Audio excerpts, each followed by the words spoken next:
Hello guys, welcome back to another video. Padan sir, today we're going to talk about Hip Hop Tamil's Kadasi Udagapur.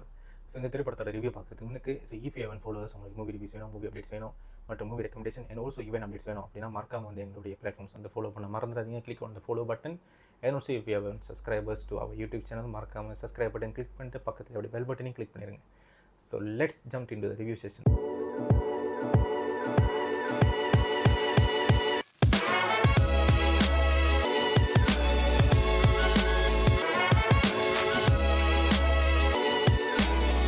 இந்த திரைப்படம் பார்த்தீங்க அப்படின்னா ஒரு full meal has been deliver என்னன்னா ஒரு full packed entertainment film has been delivered by இப்போ Tamizha and is team அப்படின்னு சொன்னோம்.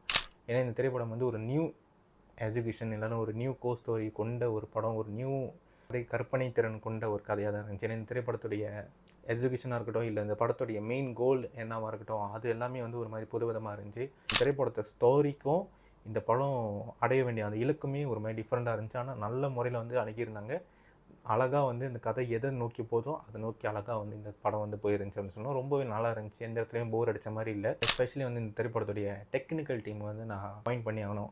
டெக்னிக்கல் எங்கேருந்து ஆரம்பிச்சிச்சு அப்படின்னா இப்போ தமிழ் என்டர்டைன்மெண்ட்டோட இன்ட்ரோ கார்ட்லேருந்து ஆரம்பிச்சிச்சு. படத்தோட ஆரம்பத்தில் அங்கே ஆரம்பித்தது கடைசி வரைக்குமே அந்த டெக்னிக்கல் டீமோட ஒர்க்ஸ் வந்து ரொம்பவே வந்து எப்படி சொல்கிறது வாவ் அப்படி ஒரு மாதிரி வாவ் ஃபேக்டர் தான் கொடுத்துட்டே இருந்தாங்க. ஏன்னா எந்த இடத்துலையுமே இது விஎஃப்எக்ஸ்ன்னு தெரியாது. நிறைய இடத்துல வந்து இவங்க இந்த இடத்துல செட்டு போட்டிருக்காங்களா, இந்த இடத்துல வந்து உண்மையிலேயே விஎஃப்எக்ஸ் தான் எடுத்தாங்களா, கிராஃபிக்ஸா அப்படின்னு இல்லாமல் ரொம்பவே வந்து அருமையான ஒர்க் பண்ணியிருந்தாங்க அப்படின்னு சொன்னோம். அது ஆக்டர்ஸுடைய நடிப்பு அப்படின்னு பார்க்குறப்போ நாசர் சாராக இருக்கட்டும், அனகாவாக இருக்கட்டும், ஹரிசுத்தமன் சாராக இருக்கட்டும், இல்லை வந்து நடராஜ் சாராக இருக்கட்டும், முனிஷ்காந்த் அண்ணாவாக இருக்கட்டும், சிங்கப்புலி அண்ணாவாக இருக்கட்டும், ரொம்பவே வந்து நல்லா பண்ணியிருந்தாங்க. லைக் ரொம்ப நேச்சுரல் ஆக்டிங்காக இருந்துச்சு. ஏன்னா வந்து நிறைய எல்லா படத்தில் நடித்த எல்லாருமே லைக் வந்து எந்தெந்த இடத்துல வந்து இந்த சீன் இவங்களுக்கு இருந்தால் நல்லாயிருக்கும் அப்படின்றதெல்லாம் வந்து ரொம்பவே அழகாக வந்து ஸ்க்ரீன் ஸ்பேஸ் வந்து ஒதுக்கியிருக்காங்க அப்படின்னு சொல்லலாம். ஏன்னா சில திரைப்படங்கள் வந்து அந்த ஒரு சீன் வந்து பெரிய ஃபேம் கொண்ட ஒரு ஹீரோவாக இருப்பாங்க, ஒரு பெரிய ஃபேம் கொண்ட ஒரு கேரக்டராக இருப்பாங்க. ஆனால் அவங்களுக்கு ஸ்க்ரீன் ஸ்பேஸ் வந்து ரொம்ப குறவாக இருக்கும். அந்த இடத்துல வந்து அவங்க கேமியோ பண்ண மாதிரி ஆயிரும். ஆனால் இந்த திரைப்படத்தில் பார்த்திங்க அப்படின்னா நிறைய வெல் நோன் ஃபேஸஸ் வந்து இந்த திரைப்படத்தில் இருக்கும்.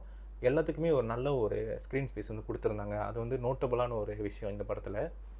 One more thing which is mind ப்ளோயிங்கான ஒரு விஷயமா இருந்தது அப்படின்னா இந்த படத்துடைய கோ கான்செப்ட் வந்து டிஃப்ரெண்ட்டாக இருந்துச்சு. ஏன்னா வந்து இந்த மாதிரி ஒரு ட்ரெஜடி நடந்துச்சு அப்படின்னா அந்த நேரத்தில் வந்து என்னெல்லாம் நடக்கும், எந்த மாதிரிலாம் வந்து கஷ்டப்படுவாங்க, எந்த மாதிரிலாம் வந்து உங்களுக்கு வாழ்க்கை முறை இருக்கணும், வாழ்க்கை முறை இந்த மாதிரி இருக்கும், அப்புறம் வந்து எந்த மாதிரி வந்து நம்ம சிந்திக்கணும், எதை நோக்கி நம்ம போனோம், எதை முக்கியமாக நம்ம வச்சுருக்கணும் அப்படின்றத வந்து ரொம்பவே அழகாக சொல்லியிருந்தாங்க. ஸோ ஹியூமனிட்டி அப்படின்ற ஒரு விஷயம் வந்து வாழ்க்கையில் ரொம்ப ஒரு மனுஷன்ட்ட எவ்வளோ முக்கியமான ஒரு விஷயம் அப்படின்றத வந்து இந்த படத்தில் அவ்வளோ அழகாக சொல்லியிருந்தாங்க. So huge thanks to the entire hip hop Tamil team for bringing this crowd to big screens. இந்த திரைப்படம் பார்த்தீங்க அப்படின்னா மலேசியாவில் வந்து MSK சினிமாஸ் வந்து டிஸ்ட்ரிபியூட் பண்ணியிருக்காங்க. So if you haven't watch these theatres மறக்காமல் வந்து உங்கள் அருகாமையில் உள்ள திரையரங்குகளை வந்து இந்த படத்தை பாருங்கள். ஸோ இந்த படம் கண்டிப்பாக வந்து உங்களை டிசப்பாயின்ட் பண்ணாது, எந்த இடத்துலையுமே வந்து உங்களுக்கு போர் அடிக்க வைக்காது. ஸோ ஸ்டார்டிங்லேருந்து எண்டு வரைக்குமே உங்களுக்கு ஒரு தியேட்டர் பிளாஸ்ட்டாக தியேட்டர்ஸ் எப்படி சொல்கிறது தியேட்டர் ஃபீலாக தான் உங்களுக்கு கொடுத்துட்டே இருக்கும். ஸோ முடிஞ்சு வெளியே வந்ததுக்கப்புறம் இந்த படத்தை பற்றி நிறைய யோசிப்பீங்க. ஏன்னா வந்து இந்த திரைப்படம் வந்து இப்படி இருந்தால் இப்படி தான் இருக்குமா, ஸோ இந்த மாதிரி நேரத்தில் இப்படி இருந்துச்சு, ஸோ இதுக்கு முன்னுக்கு வந்து இந்த மாதிரி ஒரு ட்ரெஜடி நடந்திருக்கு, ஸோ அதெல்லாம் இப்படி நடந்துச்சு அந்த டைமில். ஸோ கொஞ்சம் இந்த வரலாற்று சம்மந்த விஷயங்கள்லாம் நீங்கள் கொஞ்சம் படிக்க ஆரம்பிப்பீங்க.